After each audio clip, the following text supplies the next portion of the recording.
pouco de água, né, gente? Você tem que trabalhar com ninguém? Mas você tem que ser ouvido, não vai?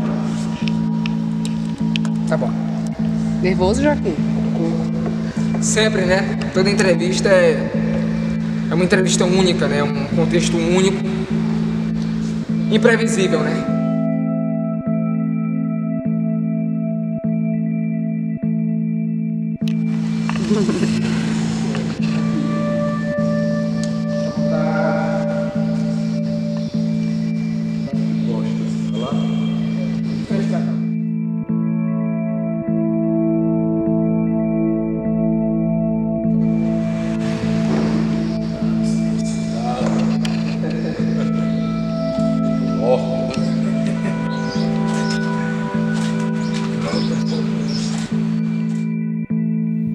A vida não é uma linha reta, e você sabe disso. A caminhada do nosso entrevistado de hoje, que eu diga, é repleta de curvas. Uma delas chamada Pedreiras, que nos anos 70 clamava por um padre.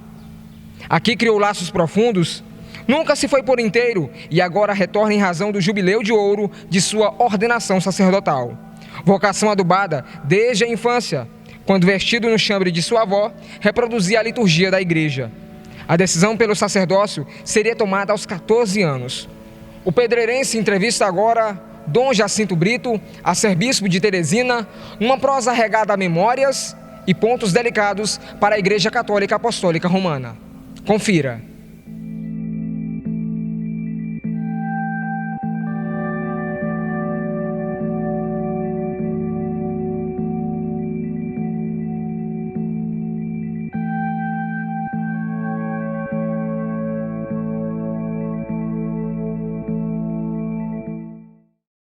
Dom Jacinto, que memórias você traz daquele 15 de janeiro de 1972? Olha, foi um dia sonhado por muitos anos. Desde a minha infância, eu tinha uma inclinação religiosa muito forte e na adolescência eu senti claramente que eu era chamado para o sacerdócio. De modo que quando eu fui ordenado padre naquele dia, era como quem alcança uma meta pela qual você lutou, com a qual você sonhou e que desejava vivenciar aquilo. Agora, depois de 50 anos, eu vejo que aquele sonho era bonito, mas a realidade da vida que eu abracei é mais bela do que o sonho. Você disse, num documentário publicado recentemente, que a partida de Pedreiras, né, lhe custou algumas noites em claro. O que lhe tira o sono atualmente? Naturalmente, os problemas da própria arquidiocese onde eu estou. É uma arquidiocese com mais de 100 padres, com uma população de quase 1 milhão de habitantes, muito complexa na sua estrutura social e também na sua estrutura eclesial. Todo dia há problemas de saúde de um padre, de um diácono, há problemas de equacionamento de uma paróquia, de um movimento de igreja. A própria Covid trouxe grandes abalos também para a situação organizativa da arquidiocese.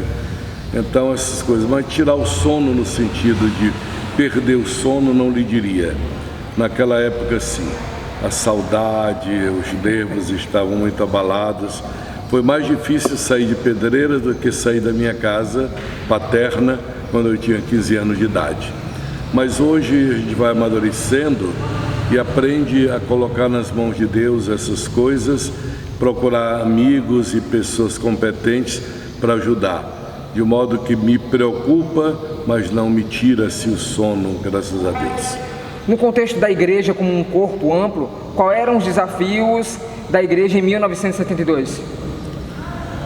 O maior desafio era eu mesmo, porque inexperiente, com 25 anos de idade, para reger a segunda paróquia da diocese. E meu antecessor, o grande Monsenhor Gerson, tinha saído daqui fazia já 2 anos e meses. A paróquia não tinha um padre residente. Havia uma assistência, mas não um padre residente. E como o seu Gerson se dizia incapaz de conduzir a igreja no contexto do Concílio Vaticano II, que terminara apenas 4 anos depois da saída dele, ou 4 anos antes, melhor dizer, da saída dele, a paróquia ficou praticamente no estágio anterior às reformas conciliares. Então, coube a mim implantar essas reformas. Isso foi um desafio grande porque a comunidade não me conhecia, eu era inexperiente, devíamos abrir caminhos novos, mas nisso também se enraiza o meu amor a Pedreiras, que trazendo aqueles ideais de padre jovem, vindo de Recife, com todas a mentalidade bem renovada e prospectiva, eu encontrei aqui abertura. As pessoas colaboraram, as pessoas abraçaram de coração, de tal sorte que eu não tive dificuldades maiores para empreendimentos. A gente contou com apoio mesmo dos idosos. Eu nunca tive dificuldade com pessoas idosas, esse padrezinho novo veio para cá, para rebotar. Não. Foi acolhido, né? Acolhido, amado, como eu os amava também. Sempre gostei de pessoas idosas, até porque tive em casa uma avó idosa que eu queria muito bem. Tudo isso convergiu com a graça de Deus para dar certo. Hoje, olhando para o mundo em que se vive, no mundo, esse mundo que abriga a Igreja Católica Apostólica Romana, quais os desafios da Igreja hoje? Justamente ser um sinal do Cristo misericordioso no meio de tantos dilaceramentos. Nós vemos que estamos num mundo globalizado, os meios de comunicação globalizaram o mundo, mas não se globalizou a fraternidade, não se globalizou as relações humanas verdadeiras. Então se fica numa informação muito boa, em tempo real, mas a gente tem pouca informação, pouco contato a nível pessoal. Isso fragiliza o emocional das pessoas. Então há muito mais gente carente hoje no sentido psicológico, humano da palavra, do que há 50 anos atrás, onde a fragilidade parecia ser mais econômica, social. Hoje nós temos, além dessas, temos essa outra fragilidade. Então a igreja precisa ser mais misericordiosa, estar mais junto das pessoas vulneráveis, ser ombro amigo para os que sofrem, os que choram. Isso exige presença, isso exige amor, isso exige doação. E por isso vejo que nós estamos diante de novos desafios, não digo novos para a fé cristã, mas novos para os tempos que nós estamos vivenciando. Dom Jacinto, Deus ele está tão zangado assim a ponto de enviar uma pandemia? Deus ele é punitivista? Não creio num Deus vingativo, porque se houvesse vingança da parte de Deus, não sei quem estaria vivo, né? E no entanto, Jesus já se mostrou naquela época misericordioso com todos, com os doentes, com os pecadores públicos, com a mulher adúltera e com o ladrão. Veja na cruz, aquele homem assaltante, ladrão, assassino. Jesus, diante do arrependimento dele, diz: ainda hoje estarás comigo no paraíso. Então não é um Deus da vingança, mas o Deus da misericórdia e do acolhimento. Que sensação você teve, né, ao ver ali igrejas fechadas e missas sendo celebradas através de lives? Que sensação isso lhe trouxe? Eu passei por isso pessoalmente, levei quase 2 meses celebrando assim. A própria Semana Santa do ano 2020 foi dessa forma. É uma sensação horrível, porque você se habitua a ter uma comunidade, interagir com a comunidade e de repente você não tem povo diante de si presencialmente. Foi uma prova, mas por outro lado foi uma oportunidade da gente se aproximar. Se não houvesse esses meios, a gente estaria totalmente desconectado. Eles nos ajudaram a entrar em contato, mesmo virtual, mas um contato que permitiu as pessoas não se sentirem isoladas. A que você atribui, né, o inegável crescimento das igrejas evangélicas no Brasil? Que análise você faz disso? A ausência da nossa igreja, né? Ausência. A Igreja Católica não aprendeu a seguir os passos do homem moderno. O homem moderno é urbano, vem da zona rural para o meio urbano, e ela ficou centrada nos lugares mais privilegiados das cidades e deixou a periferia de lado. Veja que os evangélicos começam pela periferia. É como o abraço do tamanduá, vem assim, né? Da periferia para o centro. Então, eu atribuo que a culpa é exclusivamente nossa. Não cuidamos das nossas ovelhas como deveríamos cuidar. Não vamos ao encontro delas onde elas estão. As deixamos ao abandono. E quando elas se sentem abandonadas, com a sede que cada ser humano tem das coisas de Deus, então procura um lugar onde possa ouvir a palavra de Deus, onde se sinta como alguém que é chamado de irmão. Nós temos já muitos sinais de reversão deste quadro, mas ainda não conseguimos fazê-lo por total. Fala-se muito, Dom Jacinto, atualmente a palavra da vez em voga é o termo polarização. Qual o papel da igreja nessa história, nesse dilema da polarização? O mundo, será que o mundo ele sempre foi polarizado? Essa polarização é de hoje ou na verdade é antiga? Ela é antiga. Ela é antiga porque a coisa mais difícil para o ser humano é escutar.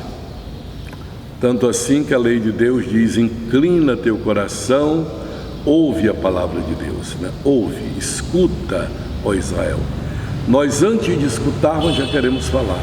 Então, como a gente não escuta as razões dos outros, reage logo com as nossas ideias. Vê no outro inimigo, ao invés de ver no outro apenas uma pessoa que olha a realidade de um modo diferenciado. Então, isso que gera as polarizações. Não termos a atitude fraterna de escutar. Então, queremos só impor o nosso ponto de vista sem escutar as razões do outro. Isso já existia antes, infelizmente existe hoje, mas nós podemos reverter isso com respeito às diferenças. Abuso sexual é um tema muito sensível, né, muito caro, muito sensível para a igreja. No seu aspecto, na sua visão, no seu campo de visão, como é que a igreja tem lidado com essa questão? Né, que movimento você tem visto ali, inclusive para coibir esse tipo de prática dentro da própria igreja? Sem querer puxar brasa para a sardinha, como se diz popularmente, a Igreja Católica é reconhecidamente a instituição que mais tem tomado medidas nesse sentido. Medidas sérias. O Santo Padre tem reduzido ao estado leigo até cardeais idosos, e já deixaram suas funções a tempo. Outros bispos, padres, diáconos, que estão em pleno exercício, desde que comprovado, são retirados. Na minha própria diocese já houve um caso, está às vésperas de 2, onde comprovadamente existe esse problema, são afastados para sempre. É aquela atitude de preservar as vítimas, embora tratando com caridade, com misericórdia, o algoz, mas preservar as vítimas. Porque não é possível, dentro da igreja, deixar o lobo no meio das ovelhas. Padre, não sendo celibatário, que visão você traz sobre essa questão?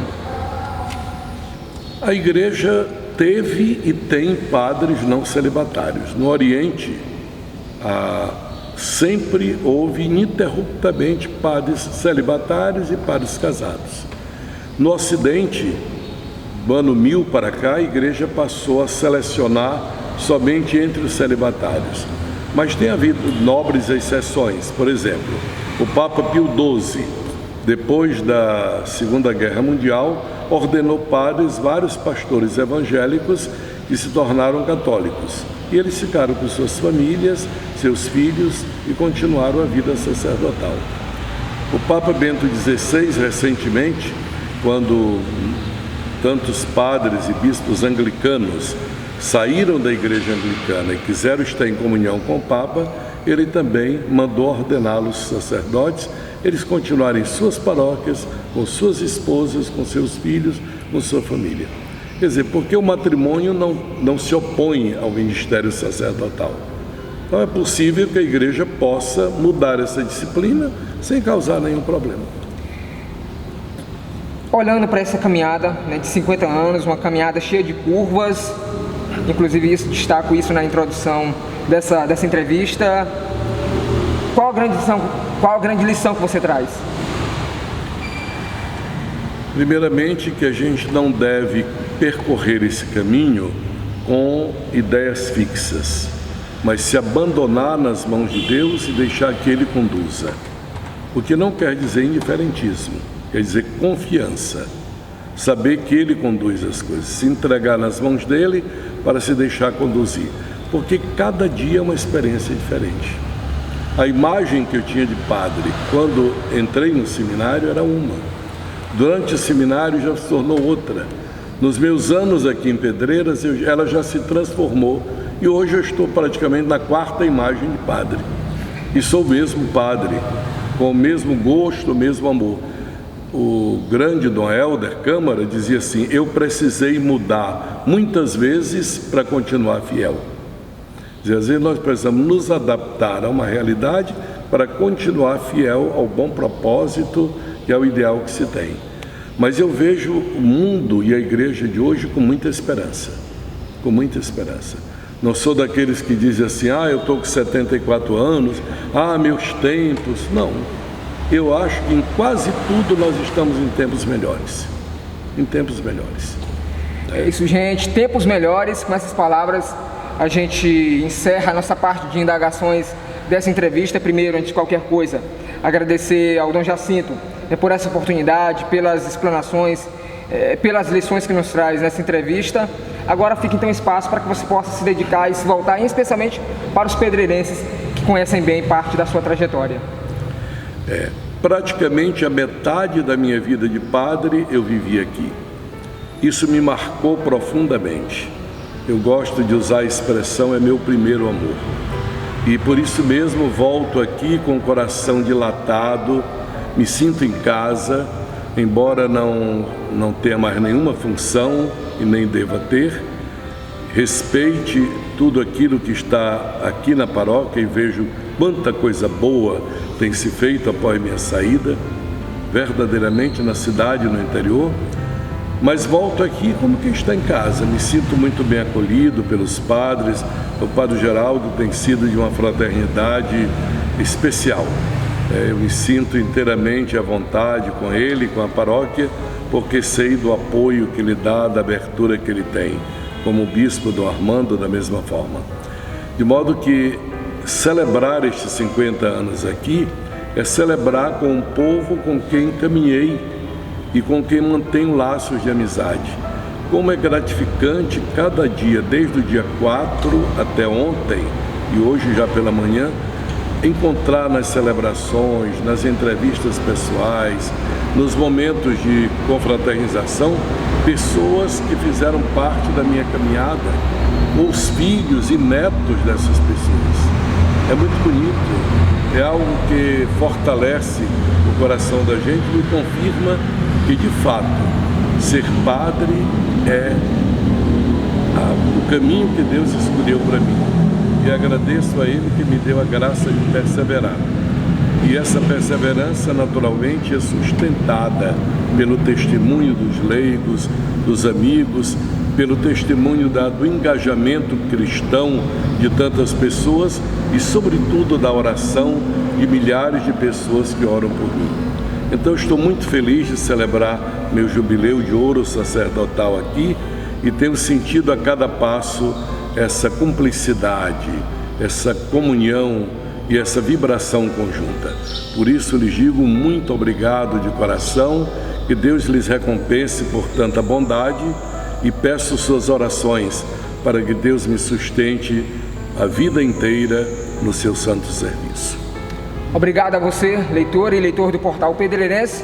Essas e outras reportagens você confere em opedreirense.com.br.